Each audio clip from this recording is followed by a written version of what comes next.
so we dropped the matter for months.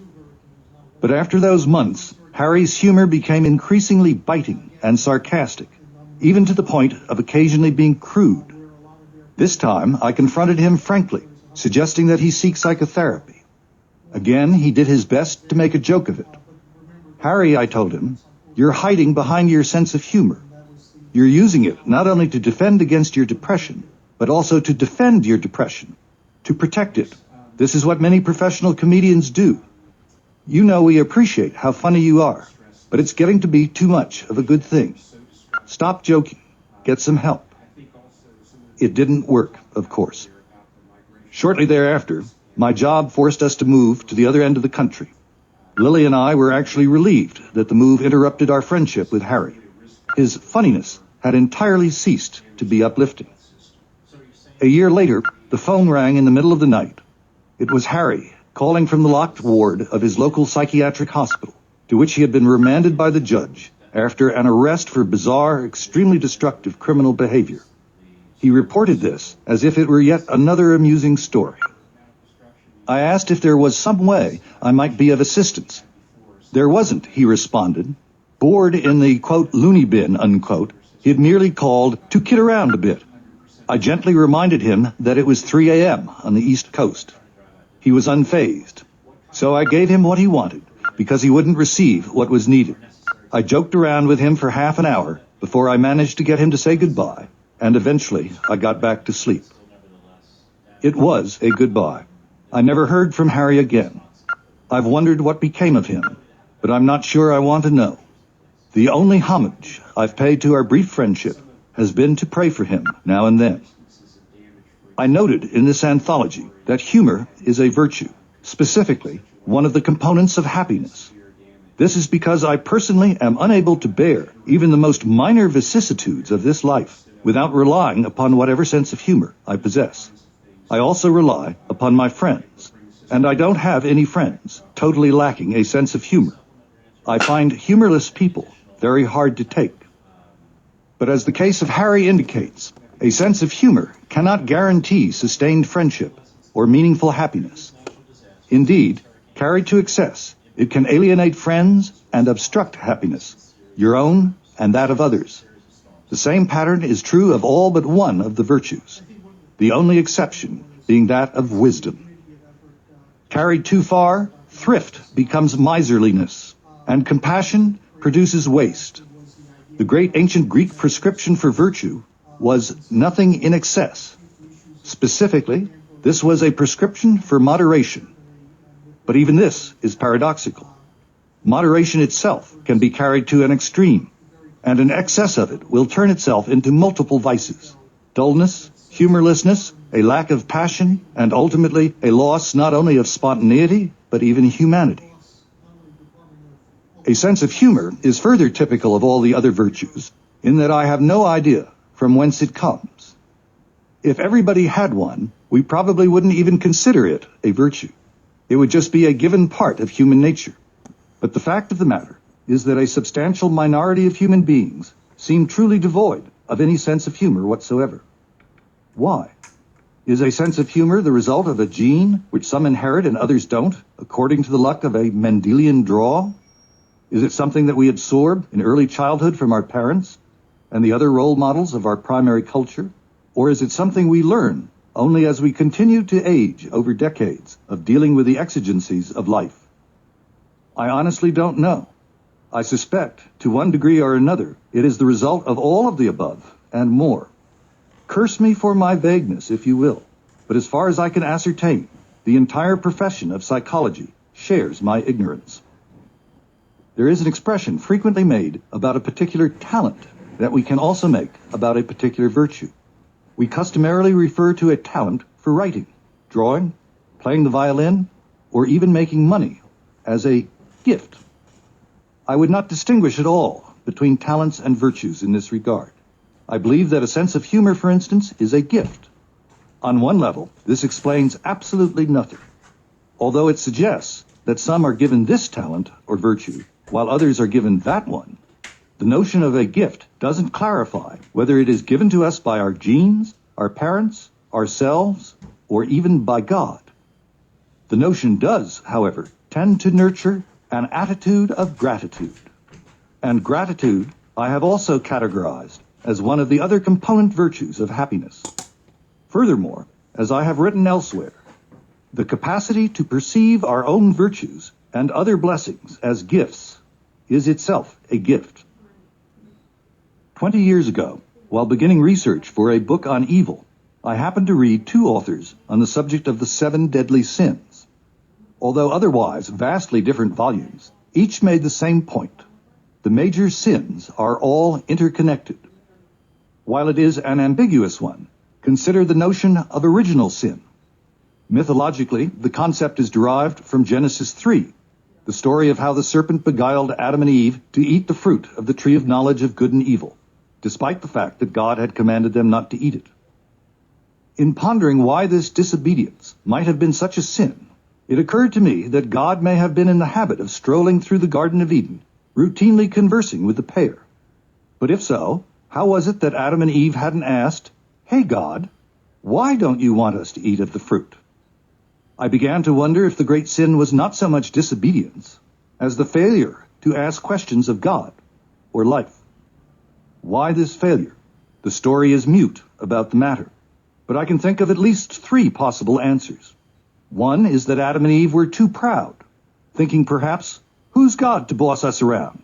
We can be our own gods." Another is that they were too fearful, afraid not so much of God, for he had seemed pleasant enough up until then, but afraid of what he might reply. Finally, they might have simply been too lazy to go to the trouble of dialoguing with him or her. Which was it? Pride? Fear? Sloth? Each is one of the 7 deadly sins. My own supposition is that it was a mixture of all 3 and more. Not only are the major sins intertwined, but any one of them tends to beget the others. Commit a serious indiscretion because of any one sin, for instance, and you'll be likely to attempt to cover it up by lying, which is yet another sin. Sin breeds sin. And virtue breeds virtue. All that I have said about the sins holds true for the virtues. Courage tends to beget honesty. Gratitude tends to beget contentment. This is perhaps the reason for the saying, so trite that it's one of the quotes I've excluded: virtue is its own reward. Moreover, like sins, the virtues tend to be so intertwined that it is almost impossible to tease one of them apart from another. Not only are humor and gratitude components of happiness, but so also is forgiveness. And forgiveness may be rooted in charity and compassion, which are close synonyms for love. One thing this means is that the delineation of the virtues herein and their categorization into 12 sections border upon the arbitrary. This has not been done thoughtlessly, however. To speak about any subject as large as virtue, you must divide it into components for coherency. And arbitrary though this division might seem at times, it will be of at least some slight help in locating a particular quote. A saying about God, for instance, is most likely to be found in the section on faith. Still, everything is related, and you may have to listen for it in the section on purity, or on love, or who knows. Speaking of faith, you will find many of the introductions to the sections that follow have a certain Christian flavor. This is no accident. In my late 30s, I gradually, almost reluctantly, began to designate myself as a Christian, a designation I finally formalized with my baptism at the age of 43. One early reader of these introductions commented, "I did find myself perplexed by many of your religious references. Sometimes you speak as a Catholic, sometimes as a Calvinist, and sometimes in another Christian guise. I wonder if others might find this confusing." Again, her finding is no accident. I was baptized by a Methodist minister in an Episcopalian convent through a ceremony deliberately designed to be non-denominational, and I have jealously guarded my non-denominational status ever since. Furthermore, I was ever so slowly nurtured toward my Christian baptism by all the wisdom I found in the mystical traditions of Hinduism, Buddhism, Taoism, Judaism, and Islam. I have no desire to disavow these traditions, and you may find herein some flavors of them as well. As a Christian, I am not only non-denominational, but highly ecumenical.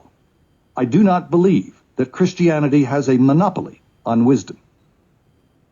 Saving it for the conclusion of this introduction, I sneakily neglected to mention the most important criterion for my selection of the quotes herein. As often as not, I selected those that particularly caused me to think. This was a criterion because, for me, thinking is the most virtuous activity of all. Yet thinking has not been included as one of the virtues. The reason for this is my belief that it undergirds all of the others. Who would not declare thoughtfulness to be a virtue? Love one another, and you will be thoughtful of each other. You will be considerate. Shepherd your resources, and you will do so thoughtfully. Who has heard of thoughtless tactfulness? I could go on and on. This is an anthology of wisdom. To some indefinable extent, like the other virtues, wisdom is a gift. Certain people seem to be almost born with an instinct for wisdom. On the other hand, I also believe that wisdom can be learned, but only by thinking about the challenges and the experiences of our lives. I suspect that most, if asked, would proclaim love to be the greatest of the virtues, but I am not so sure. There is no question that love will make many more thoughtful, that love is the force propelling them to stretch their minds on behalf of their beloved. Yet I know of many instances where by thinking deeply, women and men have been led to become more empathetic, more compassionate, more loving. It is unclear to me whether there is not enough love in the world or whether there is not enough good thinking. As I think about it, however, it is not an either-or matter. Rather, we might suppose that these two, real love and real thinking, go hand in hand, operating in tandem. In any case, a large number of the following quotations had the effect of causing me to think, to stretch my mind a bit. It is my hope that they will serve you in the same way. Section 1. Happiness. It is human nature to desire happiness at any time and at any place. This desire, this inherent part of us, may also be the root of what Christian theologians call original sin. Why else would Adam and Eve have disobeyed God by eating the forbidden fruit of the tree of the knowledge of good and evil, unless they thought they might somehow become even happier as a result? I am often asked why I began my first book with the sentence, "Life is difficult." My answer is always, because I wanted to combat the lie. The lie is that we are here on earth to be comfortable, happy, and fulfilled. Is that not our very purpose for being? Certainly, it is the message with which we are bombarded by the media every possible minute, catering to our original sin by suggesting that if we're not feeling comfortable, happy, or fulfilled, then something must be terribly wrong. We must not own the right car, we must not be eating the right cereal, or worst of all, we must not have it right with God. The truth is that our finest moments are most likely to occur when we are feeling deeply uncomfortable, unhappy, or unfulfilled. For it is only in such moments, propelled by our discomfort, that we are likely to step out of our ruts and start searching for different ways, or truer answers, or even for God. William James defined generic religion, or spirituality if you will, as, quote, the attempt to be in harmony with an unseen order of things, unquote. Henry Miller, an author more renowned for sexuality than spirituality, strangely echoes James when he says, "The world is not to be put in order. The world is in order.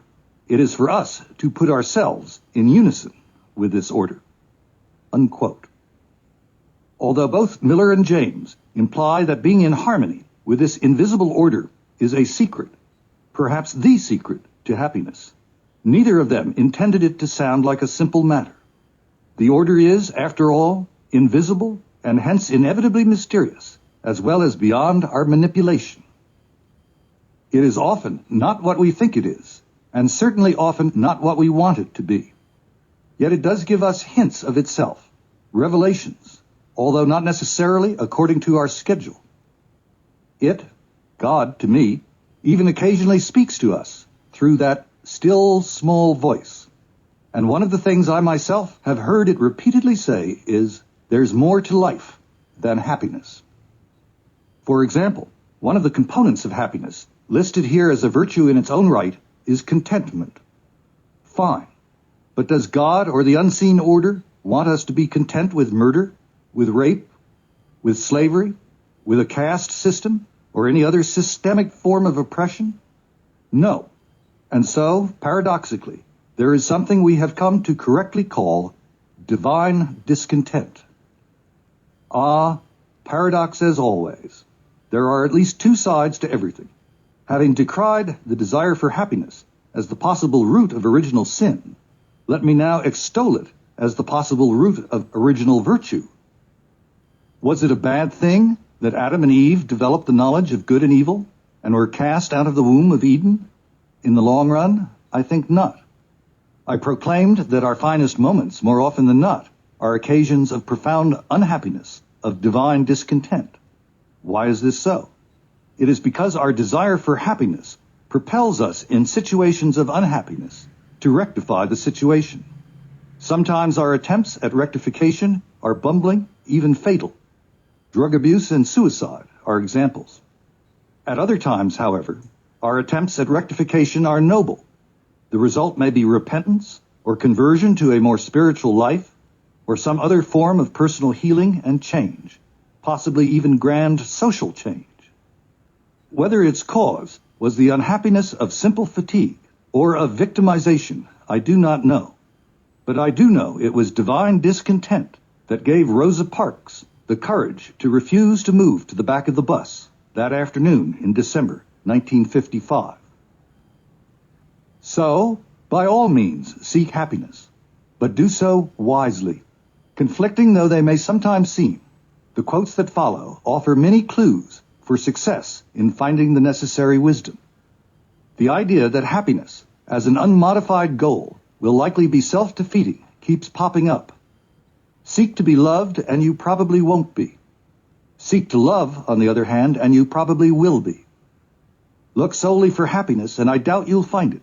Forget about happiness, seek wisdom and goodness, and probably happiness will find you. Happiness is usually indirect, a side effect or byproduct of something else. What something else? No one thing. The component virtues that follow are all such other things, and therefore clues. You cannot be fully happy, for instance, if there is someone in your life you are currently hating. Yet there are twists and turns. Some of the quotes acknowledge the reality that it is necessary to judge a man guilty of a crime before it is possible to genuinely pardon him. All else is what I have labeled cheap forgiveness. Forgiveness is the relinquishment of anger. There can be no real forgiveness without there first being real and righteous anger. If not held on to for too long, righteous, holy anger is one of the most God-given of emotions. Finally, as I suggested before, the virtues must work hand in hand, sometimes smoothly in sync, and sometimes out of the conflicting turmoil of agonizing over what is right and what is wrong, each in its own place and time. In this section, there is a focus upon acceptance and serenity. In the next section, the focus will be upon courage. In the end, wisdom. They are all necessary ingredients of the same stew. Nowhere is this more clear than in the